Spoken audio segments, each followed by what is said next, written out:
Gran parte de lo que os voy a contar va muy conectado con lo que os ha contado antes Fernando. Sabéis que el 28 de diciembre del 2004 aprobaron la Ley Integral de Medidas contra la Violencia sobre la Mujer.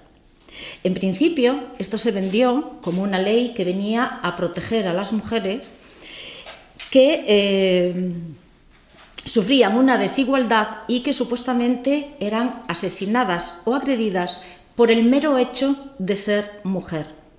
Esta ley se llevó al Tribunal Constitucional, que finalmente, no por unanimidad, declaró esta ley constitucional. 20 años después, casi 20 años después, 17 años después en concreto, pasó algo muy curioso, algo que no se hubiera aceptado en ningún otro país. Un exministro y otra persona muy relacionada con el gobierno dijo abiertamente en un medio de televisión que el gobierno de aquel entonces había presionado al Tribunal Constitucional para que declarase constitucional esta ley. La sociedad española ni siquiera abrió un debate. Los políticos de la oposición tampoco abrieron un debate, porque, como bien nos ha dicho Fernando, nos han enseñado a no criticar lo políticamente correcto. A mí me han llegado a decir, por estar en contra de esta ley, que estoy a favor de que maten y agredan a las mujeres. Así de repulsivo es. Muchas de las personas que ahora me siguen abiertamente llevan haciéndolo durante años, pero muchas me reconocían: leo tus publicaciones, estoy de acuerdo con lo que dices, pero ni voy a darle al botón de seguir, ni voy a hacer ningún comentario por lo que puedan comentar de mí mis compañeros de trabajo y mi familia. ¿Por qué? Porque han enseñado a la sociedad española a que criticar la Ley Integral de Violencia de Género es asumir que estamos de acuerdo con que agredan a las mujeres. Parece kafkiano, ¿verdad? Pero es así. ¿Cuál es el problema? Que la mayor parte de la gente que opina esto ni conoce la Ley Integral de Violencia sobre la Mujer, la comúnmente llamada LIV, ni conoce tampoco las consecuencias que tiene. Sobre todo, las consecuencias que tiene en lo que para mí son los más vulnerables y el objeto de esta lucha. Una lucha que, por cierto, he pagado muy cara tanto mi familia como yo. Más tarde os explico por qué. Lo que muy poca gente sabe es que esta ley, aparte de haberse declarado inconstitucional, porque rompe esta igualdad entre hombres y mujeres que nos da la Constitución, nos hace volver a un tipo de derecho que había quedado obsoleto: el derecho de autor. Nosotros tenemos nuestro sistema jurídico basado en el derecho de hecho, es decir, castigamos un acto porque ese acto se considera que es delictivo y, proporcionalmente a lo gravoso que es ese acto, tiene un castigo. Sería impensable, ¿verdad?, que a día de hoy el Código Penal dijese: a partir de ahora, robar una cartera con violencia tendrá para los negros o chinos una pena de 9 meses, para los blancos una pena de 6 y para los de pecas una pena de 3. ¿Lo aceptaríamos? No. Pues resulta que en el ámbito de la violencia de género sí lo aceptamos. El mismo delito es más castigado si lo comete un hombre que si lo comete una mujer, si estamos hablando dentro del ámbito de la violencia doméstica y de la violencia de género. Esto para mí rompe el meollo de nuestro derecho y de nuestra Constitución. Esto a mí no me hace, como mujer, más igual a otra persona. No me hace más igual. No se rompe una desigualdad con otra desigualdad. Pero es que cuando llevas estas premisas al derecho, que es lo que garantiza nuestra evolución como sociedad, entonces corremos un grave peligro. Os voy a contar las consecuencias de la Ley Integral de Violencia de Género que no os van a contar en la tele, que os van a contar de soslayo en la facultad y que luego veréis, sufriréis y lloraréis si os dedicáis al derecho penal o de familia cuando tengáis el honor de poner sobre vuestros hombros una toga.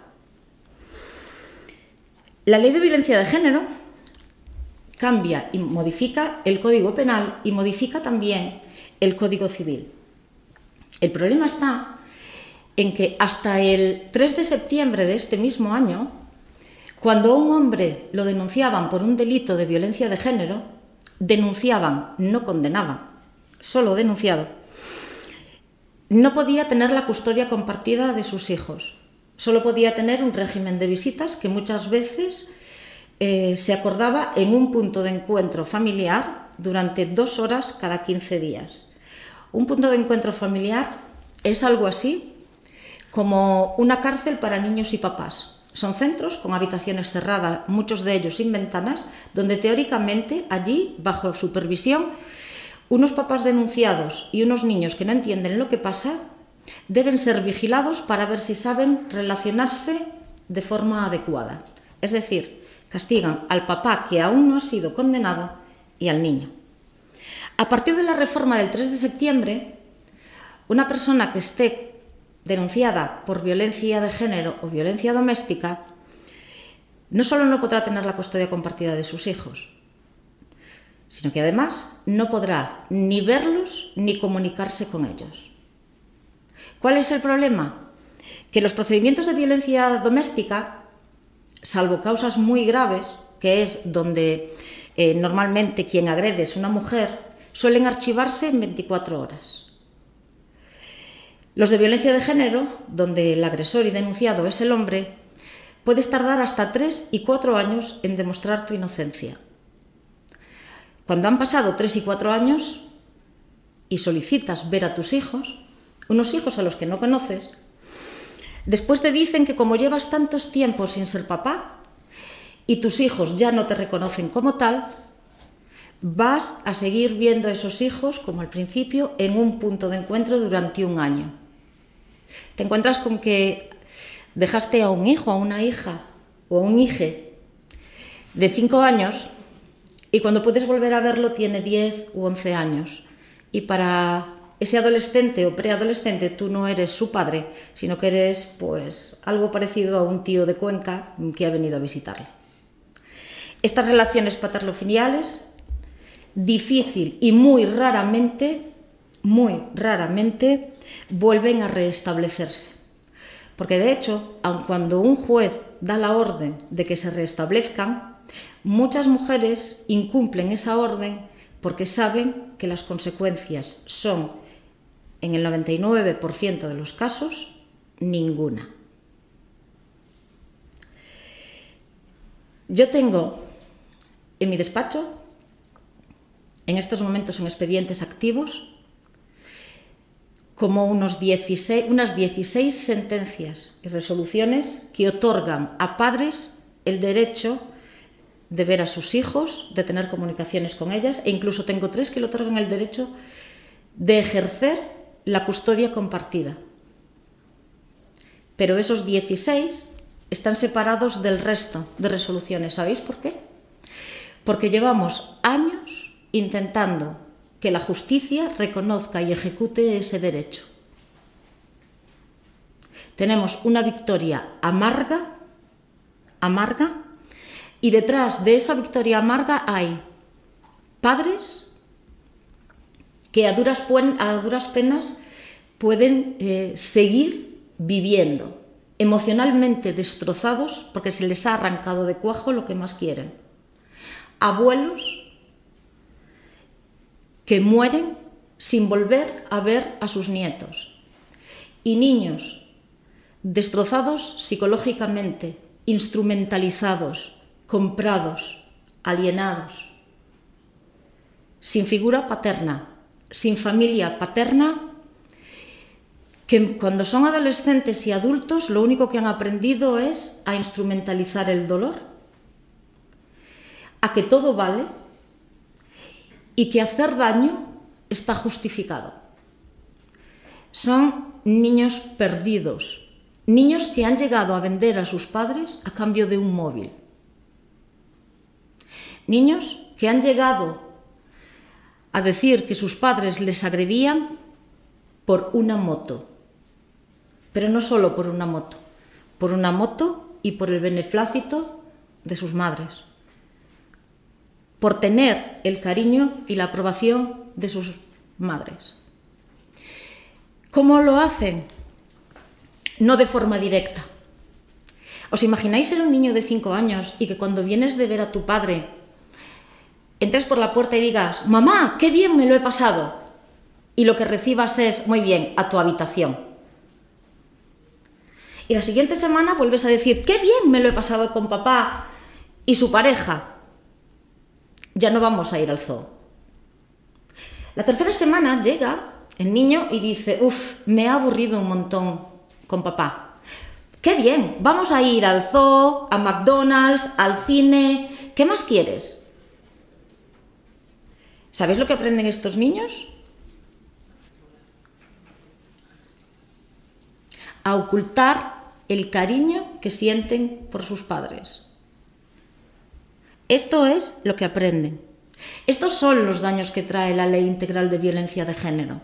Cuando tú le dices a una parte de la población: tienes una ley que puedes instrumentalizar, vas a conseguir todo lo que quieras, vas a poder hacer daño a aquella persona a la que quieres hacer daño, y las consecuencias van a ser ninguna legalmente.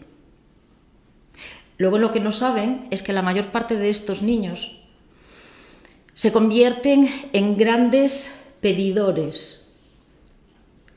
Y cuando están acostumbrados a cambio de hacer lo que tú quieres, yo te pido y tú me das, llega un momento en el que la madre no puede cumplir todas las exigencias. ¿Y sabéis lo que pasa después? Que estos niños destrozados y con una visión de la vida absolutamente distópica, lo que hacen es volcar su agresividad con quien vive en ellos en su casa. ¿Sabéis? La de custodias exclusivas de mamás que luego se han revertido y han querido devolver a los niños a sus papás cuando están destrozados y decir: «Eres su padre, quédatelos». No, perdona, era su padre también hace 10 años. Lo que quieres ahora es que coja los trozos de una guerra que te ha interesado comenzar, mantener y no finalizar nunca. Todo esto no lo vais a ver ni en el Código Penal ni en el Código Civil. Y probablemente vuestros profesores no podrán enseñároslo ni decíroslo en clase. Probablemente empecéis a verlo cuando entréis en sala. Y también veréis una cosa que no debéis hacer jamás.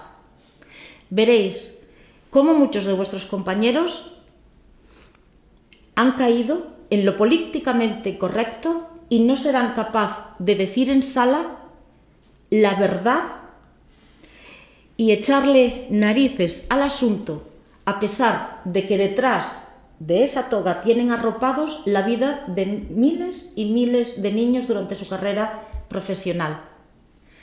Ser abogado supone una responsabilidad con vuestros clientes y también una responsabilidad con la sociedad en la que vivís. Ser abogado es una responsabilidad mucho más grande de lo que os van a enseñar. En cada expediente que hay en mi despacho, en esos folios, tengo las caras de niños, el llanto de niños, de padres y de abuelos. En mi despacho no permito que la gente que trabaja para mí hable del expediente 317 del 2018 o del expediente 4 de enero del 2021. No. Se llama a los expedientes por sus nombres.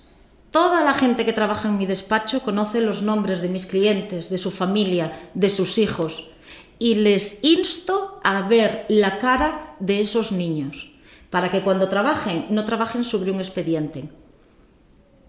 Trabajen sobre la posibilidad de aportar a esos niños una vida decente, Y decente no en el sentido sexual de la palabra.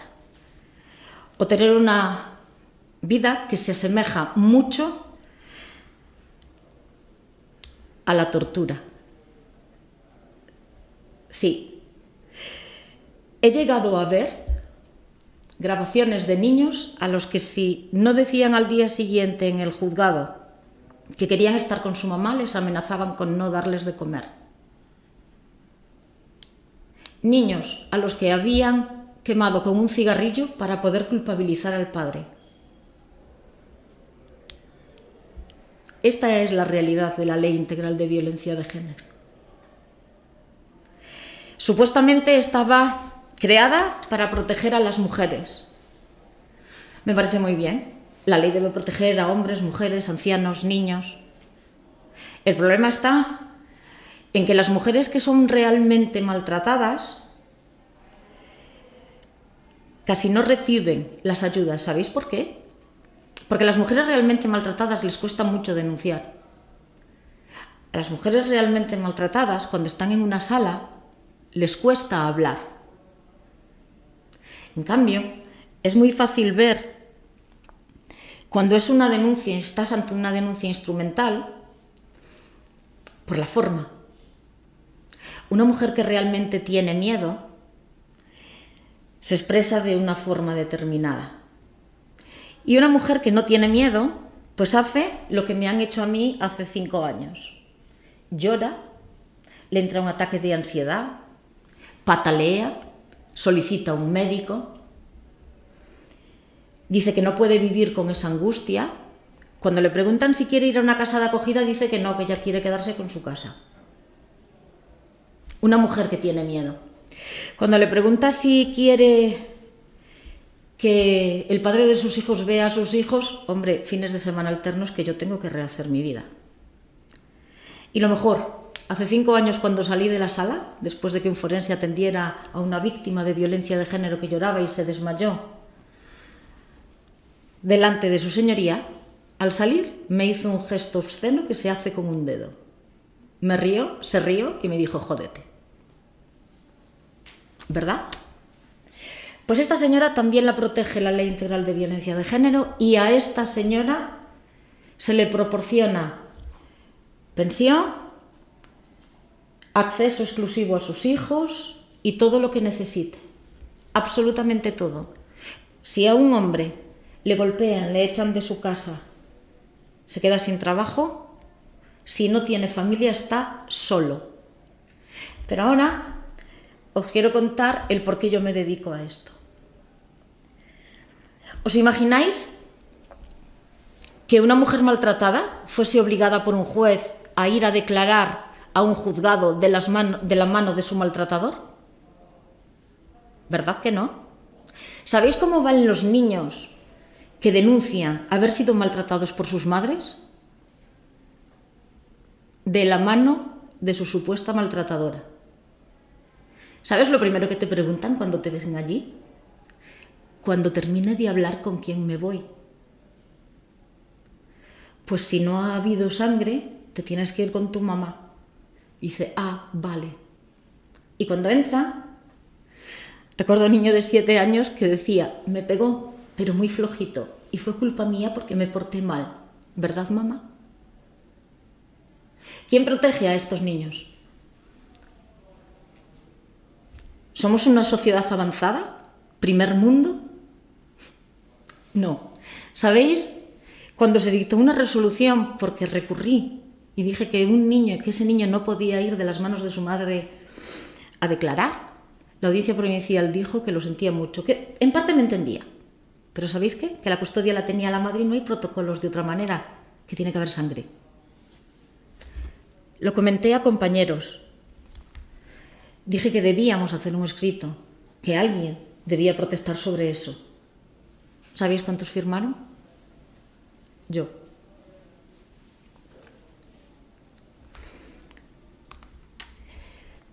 De verdad,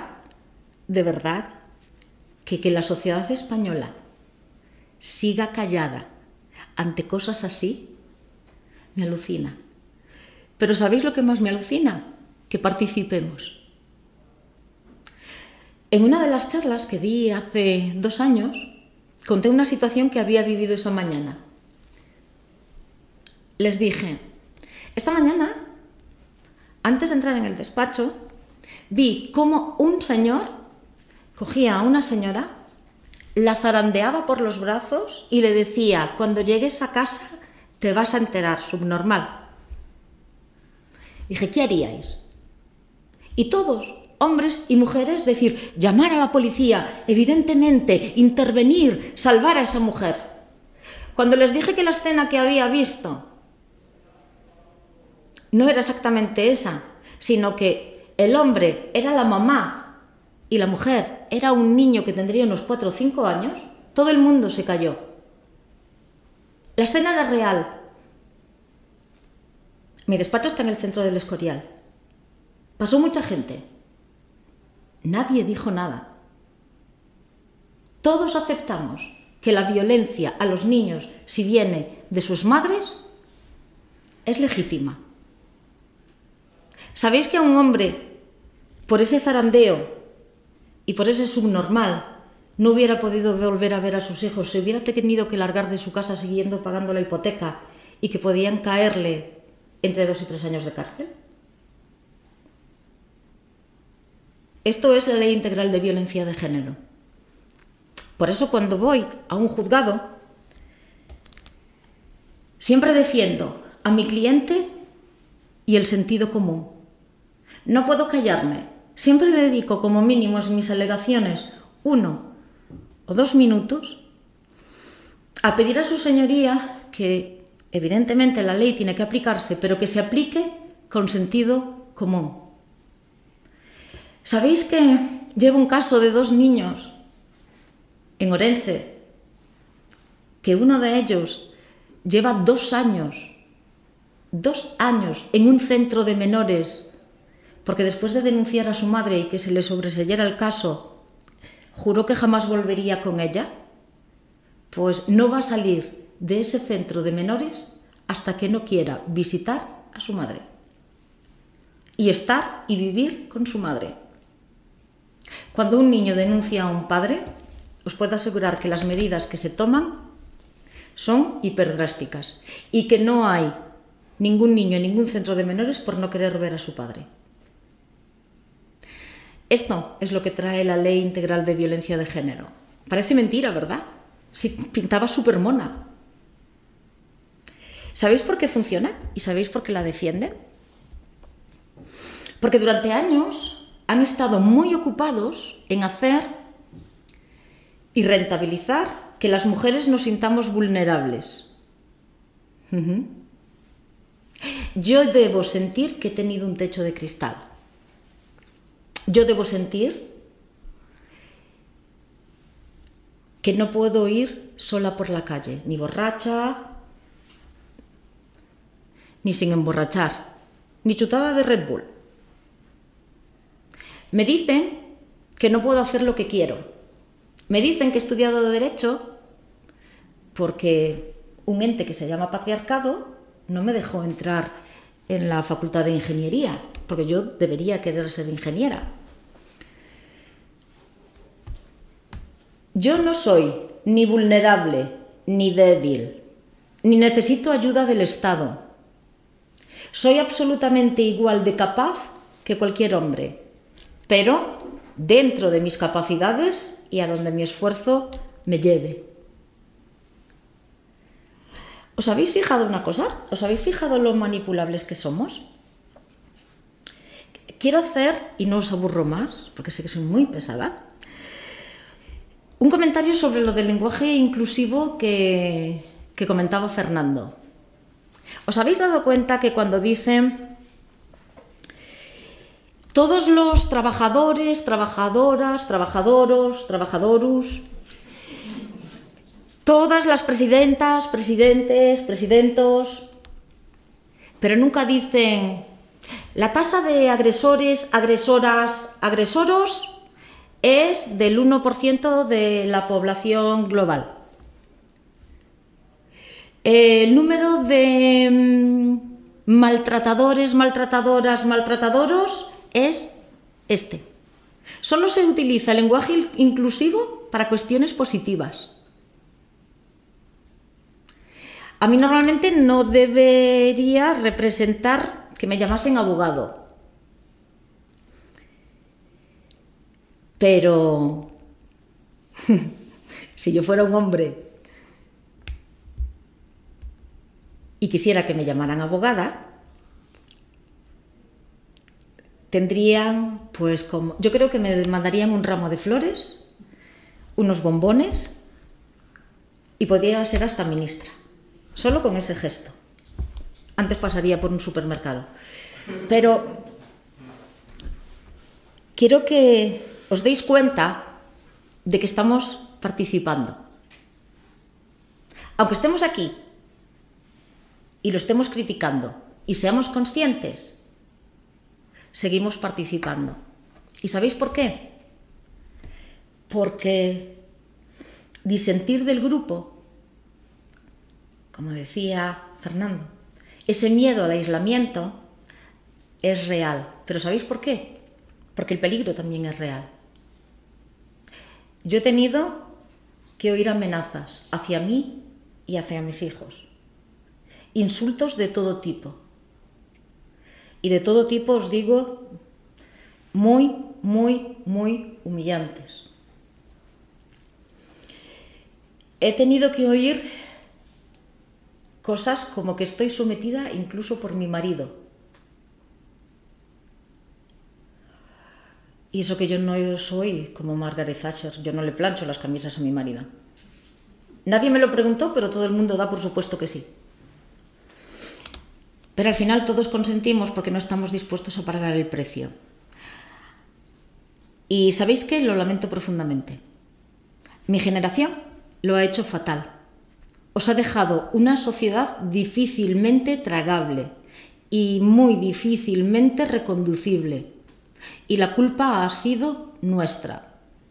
Hemos permitido que miles de niños sean torturados en este país, que miles de abuelos sufran lo indecible y que miles de padres vean sus vidas rotas, llegando incluso al suicidio. Y hemos participado todos, porque nos hemos callado o hemos hablado en petit comité. Es muy duro aceptarlo, ¿sabéis? Pero es así. Cuando lo digo, la gente después me critica. Tenéis una responsabilidad muy grande, futuros letrados. Creo que habéis escogido una de las profesiones más bonitas de entre todas las que hay. Pero también habéis escogido una profesión muy dura y que lleva detrás de sí mucha miseria y dolor. Y vais a ser los garantes de que esto no siga sucediendo. Os lo hemos dejado difícil. Pero está en vuestras manos poder cambiarlo. No podemos seguir ocultando que es más fácil quedarse en el sofá lamentándose de lo que le pasa a uno individualmente que salir a la calle y pelear por la sociedad, por el colectivo. Hoy me ha hecho mucha gracia uno de vuestros estudiantes. Cuando he salido, antes de entrar, me encontré con un estudiante de Derecho que me reconoció y vino a saludarme. Y me dijo algo que me había dicho con otras palabras muy similares mi abuela hace 40 años. Me dijo que tenía la sensación de que para ser feliz había que ser un ignorante.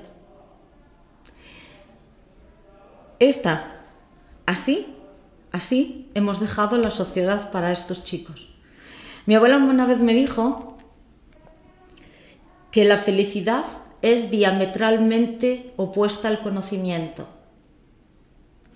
Cuando entras en el mundo del conocimiento y empiezas a cuestionarte cosas, tiene un precio muy alto. Pero el precio que pagas por tener ese conocimiento es aquel también que te define como persona. Y en nuestro caso, como abogados. Ha sido un placer estar aquí.